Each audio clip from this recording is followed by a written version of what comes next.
Welcome to the Simple Questions Podcast. This is your host, Dylan Carnahan.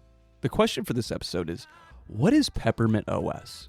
You will learn in this episode how open source software differs from traditional software, what it took to create Peppermint OS, and why community support is vital for the future of Linux projects. Our guest is the co-founder of Peppermint OS. Led the Peppermint 5 release, pushing the project's fast, secure, and everywhere vision, and secured VPS.net sponsorship in 2010 via a grassroots social push, which kept the project online during its early surge. I introduce to you Shane Remington. It is late 2021 when I find my old 2012 MacBook Pro that had fallen victim to planned obsolescence, meaning it was not really working very well. It was very slow. It was cumbersome. I didn't really have many things on it. And at that point, I tried to figure out how can I use this, what I thought was a very quality device, very hardy. I enjoyed, its keyboard and things like that. And that's when I stumbled upon, hey, I can, download a new operating system, and I can download, a Linux-based operating system. And that's when I went down the rabbit hole of different Linux distributions, and I came across something called Peppermint OS. And so that led me to go, what is open source software even? Really, what is Linux? And questions like that, came to mind. So that's kind of my early, but not that early exposure. But I'm curious, Shane, how did you first learn about open source software? That's a really good question. I didn't initially start in software. I had a couple other careers before that.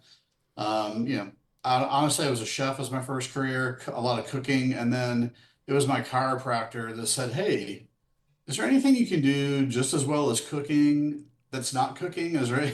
I was like, "Well, I dabble around in web development and things like that." So that's kind of what got me started. But I was like a closet nerd anyway, growing up, and I grew up with Commodore 64.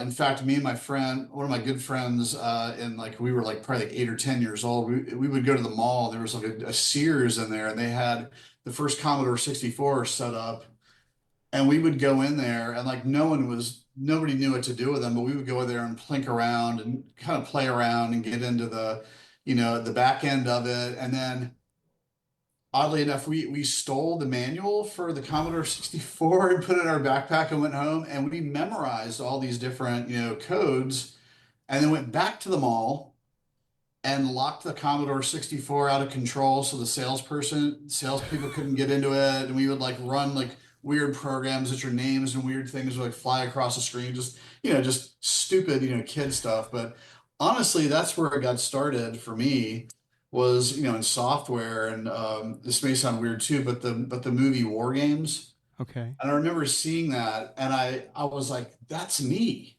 That's who I am. I don't even know if the word hacker was even used back then. But anyway, I was like, this is what I want to do. And so, I was using like Amiga machines after that, and really, doing like pre-internet work on BBS systems, bulletin board systems, where you would dial in servers onto someone's server and everyone would dial in at the same time, and you could have chat rooms and things like that. So it was like I Okay. said, pre-internet. And that's really where I got started, and really where I got, exposed to open source was through, FOSS, FOSS, free open source software, and just introduced all sorts of, people who were, on these, creating open source FOSS programs for Amiga, Apple, and other OSs.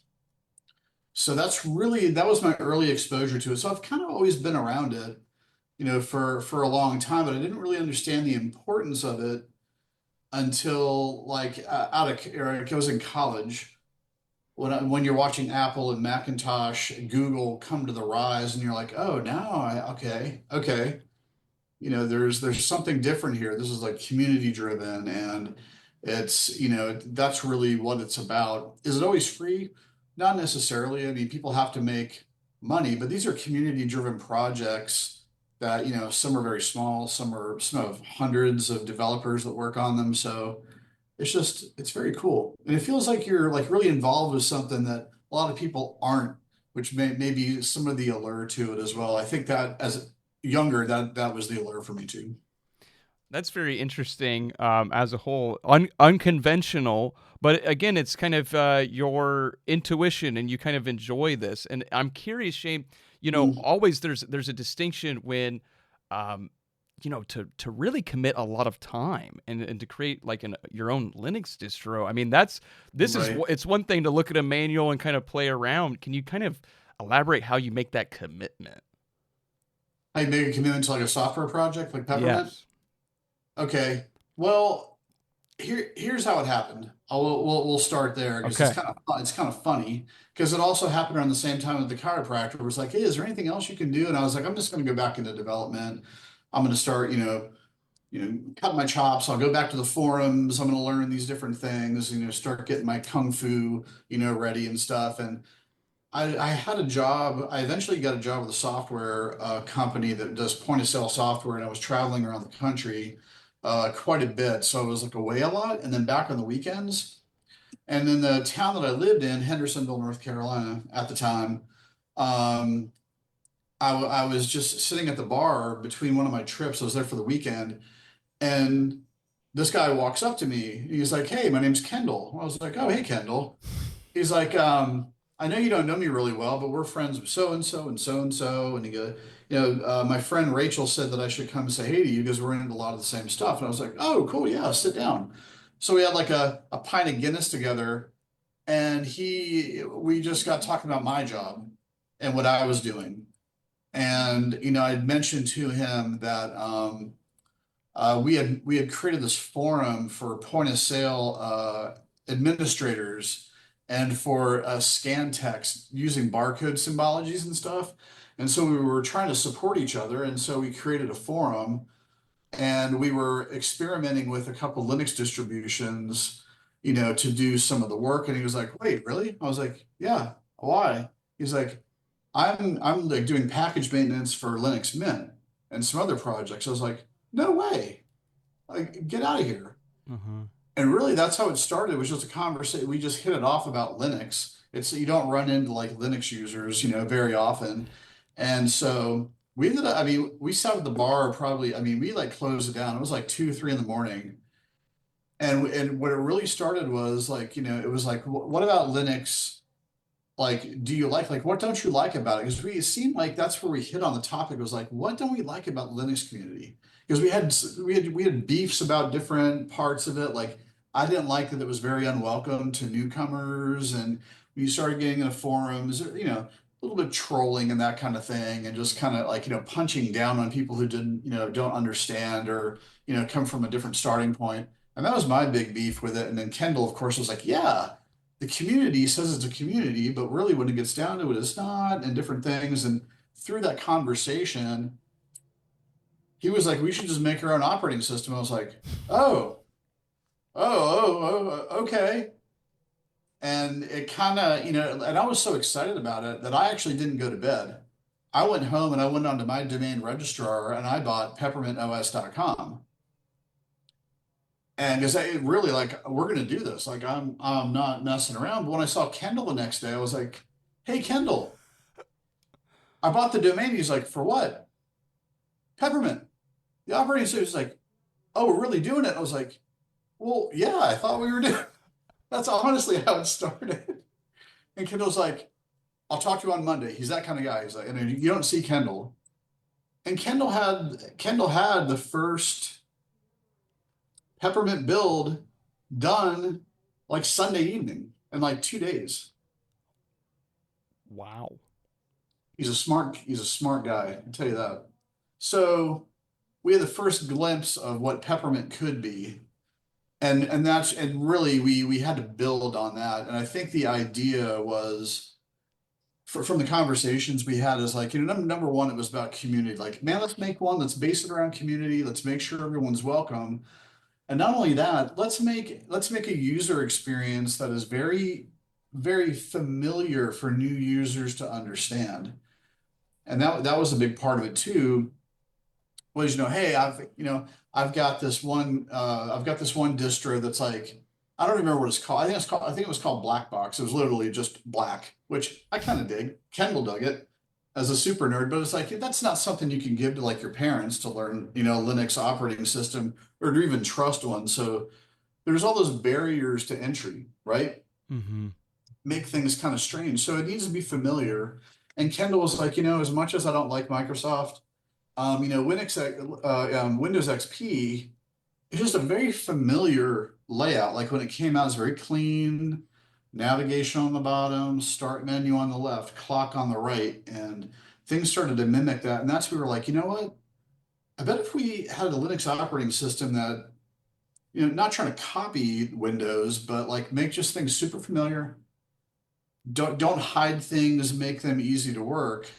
Let's set our sights right there and do everything that's super small because there's so many, people sitting around with laptops piling up in the closet or they go in the landfill. And it's like, man, if we get something super stripped down that's easy to understand that you can drop onto anything, that's really what we're going for. There's a lot of passion in your voice, Shane, as well as throughout that story. Like it's very empathetic, right? Like as you're saying, like you brought up like your parents and the perspective of someone that's a newcomer. And Right. and with that in mind, you know, there are gonna be some people that are listening to Shane and they're gonna go, I don't understand even like what Linux is. So could Right. you again for that welcoming you know, for that welcome for that new user, like what is a Linux based operating system just generally? I understand that's a huge Yeah, I that's a mean, home run really, question. the answer should be is that it's an operating system just like Windows or just like OS. For Apple, you should be able to just open it up and use it. It's just made under a different built on top of a different code base than the others use. And I also think when you when you explain that to people, and then maybe they've been Mac users their whole lives, and you're like, what is OS, blah, blah, blah. They don't like really understand that it was like built on top of like FreeBSD back in the day. That's where it was started. So really it really was an open source kernel that, Mac OS was built on. So really at its core of the Apple, no pun intended, it is. So, so within that, embedded within that, we Yep. have kind of this topic that we've referenced to, which is just open source, Hmm. right? Right. And can what how do we make the distinction between open source software and just software in general? Like you mentioned Mac OS or something or Windows. Sure. So, Windows is owned by Microsoft, obviously. And that is a proprietary software that, like whenever you open up a fresh Windows machine or something like that, or even, Microsoft Word for the first time, there's the EULA, EULA, that you have to agree to their terms and conditions, is that, this corporation owns the software, which means it's closed. You're not going to really be able to make any changes to it, repackage it, redistribute it. They have licensing and the ownership over the software. So when you hear people say open source, it's normally, this is the base software that we've given. The source is open. You're able to take that code, use it openly. Maybe not redistribute it or sell it as such, but you are welcome to make modifications to it, use it in the way that you want to, or join our project and our community and contribute to that project itself. It's very interesting. I'm sure that that may be a new concept to some people. Yeah, Um, definitely. and you mentioned too. You go back. You said, hey, like the basis of Mac OS, there was it was built on top of open source. Can you elaborate on that? Well, that came as a surprise to me. I think it was Kendall that pointed it out. Like even then, I didn't know. And really, when you talk about Peppermint itself, like the kernel and everything that was built, that was a Kendall thing. I'm not a I'm not an OS developer in any way, but he's the one who explained to me, I believe it was BSD, which is the code base that Mac was built on as an operating system. I was like, wow, I had absolutely no idea that was the starting point for Mac OS. No, that's very interesting. Right. Something I didn't know until this conversation. So I And for any of appreciate. you listening, if I'm wrong and if I'm not explaining it right, do not look me up on social media and beat me up. But anyway, it was just a very, looking at open source software and that way. I guess a lot of folks, when you talk about software, they also they have hardware wrapped to it. Like this is an iPhone, and the iPhone does this, but they really don't understand like the layers of software that run on top of the bare metal that make this iPhone what it is and makes it work. And that's when Kendall was talking about building a brand new operating system. I was like, whoa! I mean, I was like, we're in deep water here. Let's not let's not do this. And so it was very exciting for me, very exciting for him. So yeah. How you talked about kind of this initial creation, and it sounded like the iteration and or initial idea like was very fast paced. How do things evolve from that point? So, like I was explaining earlier, we, wanted to make it very open and accessible, not only to the community, but for anybody to use. So he and I sat down, honestly, with pencil and paper and kind of, just whiteboarded out on drawing paper at the bar. This is how it should look. This should be here. This should be here. This is the color scheme. This is what we're going to do. These are the software packages we want to make sure that are available when it comes open out of the box. And let's think about it from like the normal user. Like, what would I give my mom? What would I give my kids? And Kendall's like, that's a really good point. And I was like, I said, let's do this. Let's get Peppermint like up and running to where it's ready for release, to where it's ready to go. And before we release it, let's let my kids look at it, and let's let your sister look at it, and let's just put it in front of them. Don't even tell them what it is. Just boot it up and just say, hey, can you do these things on this machine? And my two kids, we had a computer lab in our house. We had like two or three machines there, and they could even like half dead ones they could take apart and put back together again. And so we put it on a couple machines, and we're like, here you go. And they're like, okay. And they're like, bam. They're like without even asking, they like knew where the web browser was, and they were off on their way. Like, oh, here are the games. And they started playing the games, and it was like, okay, we're okay. We got it. If my kids can pick it up, if your sister can pick it up, if your mom can open it up and start doing her day-to-day activities, that's a home run. Especially, when we're coming into a time at that point, because this was quite a few years ago, everything was, web-based, Web 2.0 or whatever. And so most things were web-based, and, even on your phone, everything was powered by the web. So if you had that experience wrapped up, 95% of everybody that's going to use it, that's what they're going to use it for anyway. And it's the other tertiary tools that they pick up later. Yeah, I think the old joke is that like most people, uh, their laptop or computer is a bootloader for Google Chrome. Yes, it is. And really, that was the idea. And you say that, but it's true. And like as we got into more of the development of Peppermint and what it was going to be, when we first launched, we had talked to a bunch of different people since we knew people in the Linux community, and we let those people try. Like, God, I cannot wait for you guys to launch this. It's gonna be incredible at the time. So when we did, oh well, dial it back a little bit. Social media had just become kind of like a thing. More prominently. I was like a very early adopter of Twitter and things like that. And we're like, look, we need to be more. Let's have a social media presence so we can be reachable at all times about it, so people can actually talk to us. The community can be in touch with us at all times. Let's not hide behind the keyboard. Let's be out in front of it. Let's just do things differently. It's still open source. It's still Linux, but why it doesn't need to be stodgy. It doesn't need to be hidden away. It should be out in front of it. Honestly, it should be competing. with Apple. It should be competing with Chrome and Google, and it should be out there very in the front.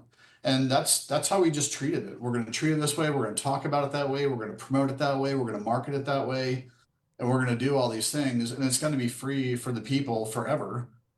And that really was the mission right there. No, that's a very well thought out and grounded mission. Can you talk about kind of the development of the community, right? Because again, you're two guys at a bar. Next thing you know, you're moving, and now there's a community involvement. Yeah, it moved at absolute light speed. I mean, it was me and Kendall, and then there's another developer, Ike Doherty. Ike, if you're watching this, hello. He's another mastermind that came from Linux Mint and from some other distros. Serpent OS is his current project, if you want to check that out. So we had spun up everything. We had, a server ready. We were gonna, let people download it by BitTorrent or directly from the server, a couple different things. And when we launched, we had put out I actually wrote a press release, dated, very professional. I'm a pretty good writer, so I did press release wasn't. I knew how to write one properly, and I submitted it to the AP Newswire, and among some other things, and the AP Newswire picked it up, Oh, and just picked it up, sent me a couple emails, asked a few questions. Next thing you know, this thing is like it's in like all the big papers, or a lot of big metro papers, just maybe even if it's just a paragraph. Which we were like, what? Like, wow, well, it's like we have some superpower. That's really cool. And the weekend that it launched, within, I mean, less than 24 hours, the hosting service that we were on called us and told us that we had to shut it down because it was just draining too much. Like we had to upgrade to like a full server, which was like a couple grand a month. And we were both like, bro, I don't, what? Like, are you kidding me? I mean, we were all excited, like, hey, this is going bananas. And it turned out to bite us in the butt, and we didn't know what to do. We were going to get shut down, and they extended it for 48 hours. And so we had just launched. We had launched like in less than 24 hours. So we were like, oh my God, that's great because it's getting like a bunch of attention. Two, we're like, we don't know what to do. So we just got on social media on Twitter. I mean, Kendall and I had pretty decent following ourselves. I mean, decent following, maybe like 5,000 or something like that at the time. We started like, hey, we really need help. If anyone's listening to us, so we had that going across my channel, his, on the Peppermint, Twitter and just like, hey, if anyone's out there can give us a hand, if you can donate for the software, that's great. We really just need it to take care of this. And oddly enough, a CEO of a very prominent web hosting service in England called me on the phone. Was like, this is who I am. I'm the CEO. I think this is fantastic. You're on our server network. We're just going to write you guys off as our project to make you and sponsor you guys. We were like, what? So this all happened in less than 48 hours. So they migrated us over. We didn't even lift a finger. They're like, okay, we're just going to migrate you over here. And now you're on the self-healing cloud server, blah, blah, blah, blah. We're like, oh my God, this is so awesome. So it went very, very quick. We had built a forum into the website. Just like an old school forum. And then immediately it was blown up. We could barely keep up with like all the questions, all the comments. And I mean, it was very exciting. Don't get me wrong. We were just like kind of happy and scared, look at the same time, if there's a way to be that way. So that's how the community sprouted up so quickly. And we had to find people like no one had ever seen Peppermint before, except for me and Kendall and a couple people. So we had to work with a couple other developers we knew who like looked at it and they're like, hey, we're just going to join your forum to give you guys a hand. So it really grew from that point forward. Throughout this whole story, Shane, it's almost like a combination of, windfalls. However, there are certain things within this that require a lot of foresight. For example, to go, hey, I'm going to write a press release. and hey, I'm going to shop this around. I mean that that's very well thought out at the same time. Yeah, and it's maybe something that other distros didn't think about, or, and again, we weren't professionals at it, but we were like, okay, if we want to be this thing, you have to become that thing before you even get there. It should look, you should look like it, act like, I mean, obviously we believed in it.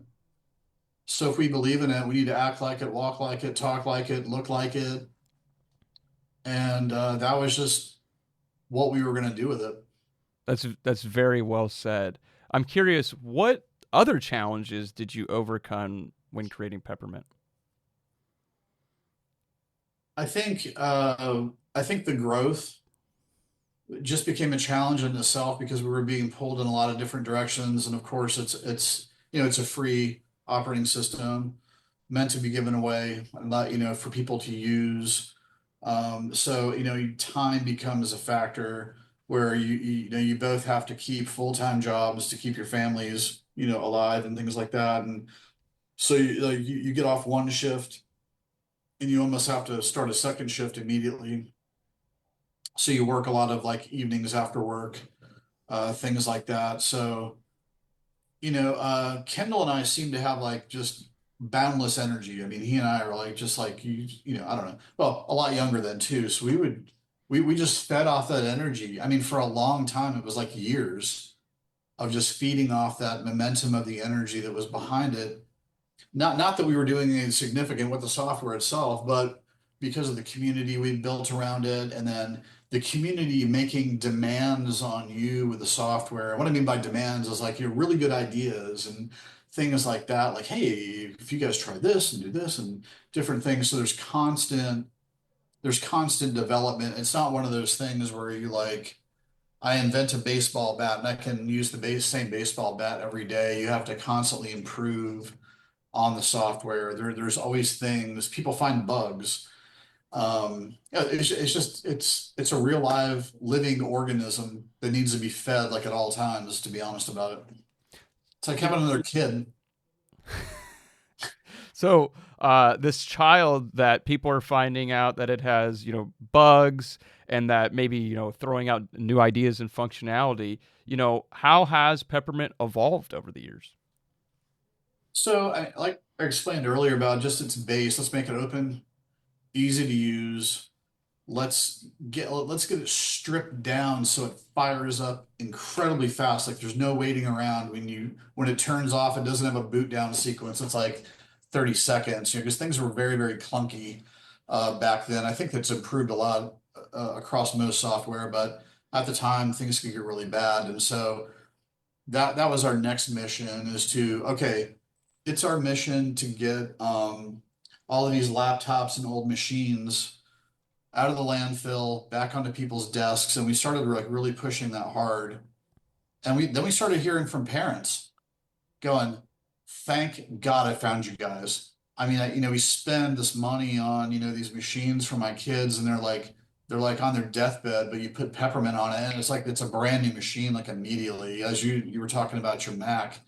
And then and that right there gave us new life. We were like, okay, see, now we're on to something.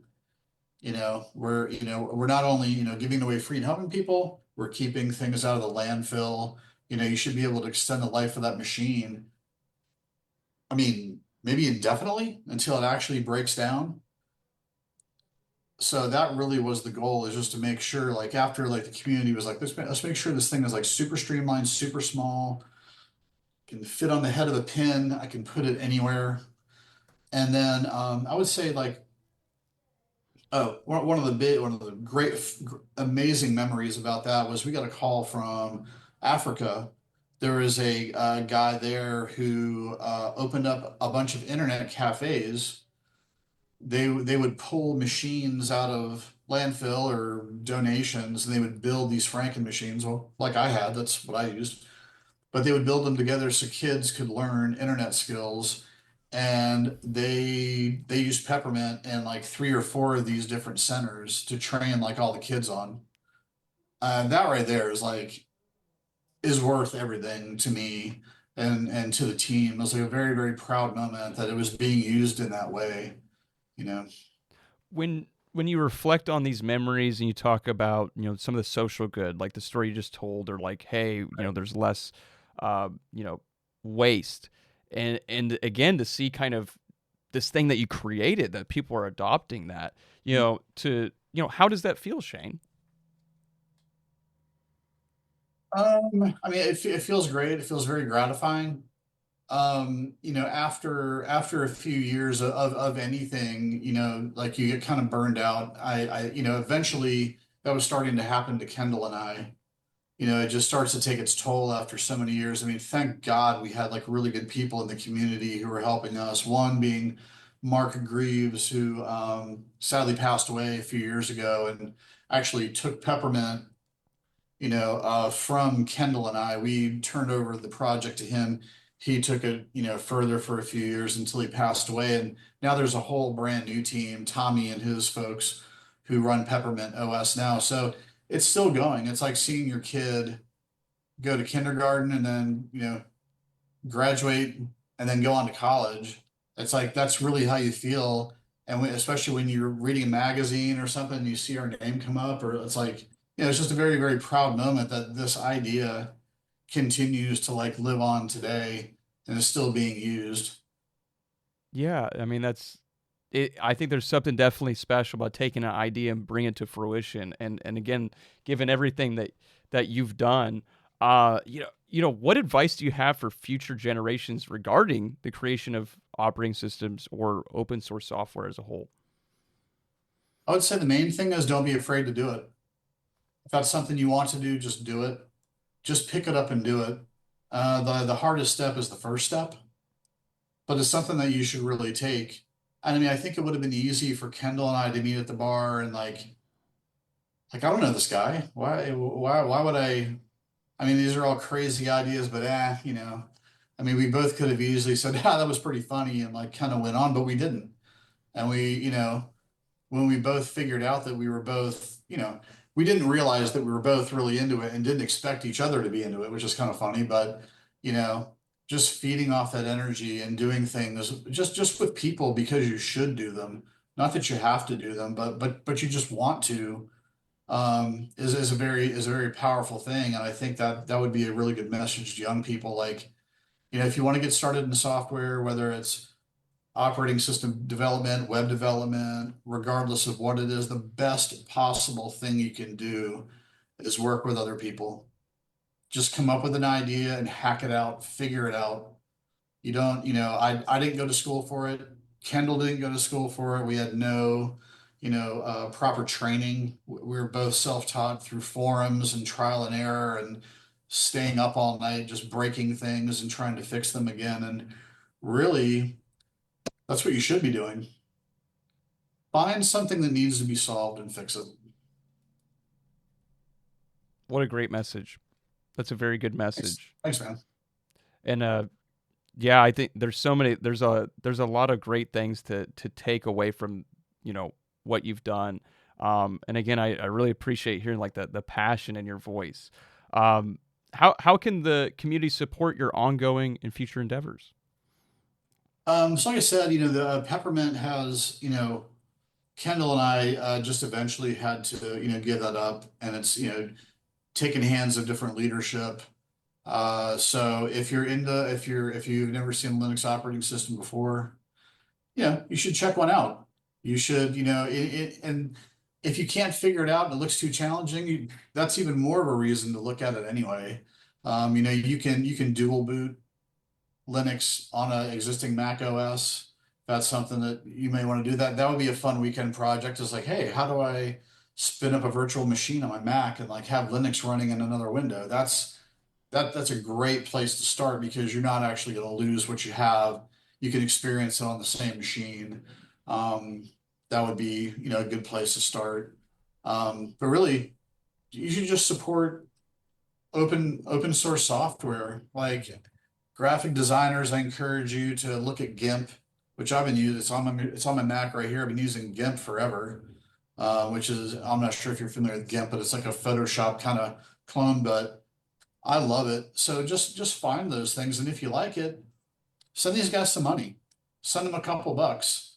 I mean, if Peppermint was able to keep afloat and with like dollar donations from people, literally, like a dollar makes a difference. All those little dollars add up. So don't ever think it's, I'm doing too little, for these projects. Give a buck, give them a good review on their site, say something nice about people is a really good thing to do too. Very well said. And I do appreciate kind of you referencing Linux distros, you can use a bootable USB. It doesn't mean you have to, rip Windows 11 off your computer or Mac OS. The barrier to entry is lower than you would expect. And as you're saying, there's kind of a journey of discovery and maybe a weekend project right there. Yep, exactly. Just don't be afraid to try and break things. Yeah, that's a great message. Shane, thank you for sharing your time and knowledge today, sir. Thanks, I appreciate having me. It's been a lot of fun. That wraps up our conversation with Shane. We talked about how to build buzz around a new tech startup, real challenges of launching a Linux operating system, and why open source software cuts down on e-waste. Go to this episode's show notes to see any resources Shane mentioned during our episode. And lastly, subscribe to the Simple Questions podcast to get notified when our latest episodes are released. Thank you for listening, and remember to keep asking questions.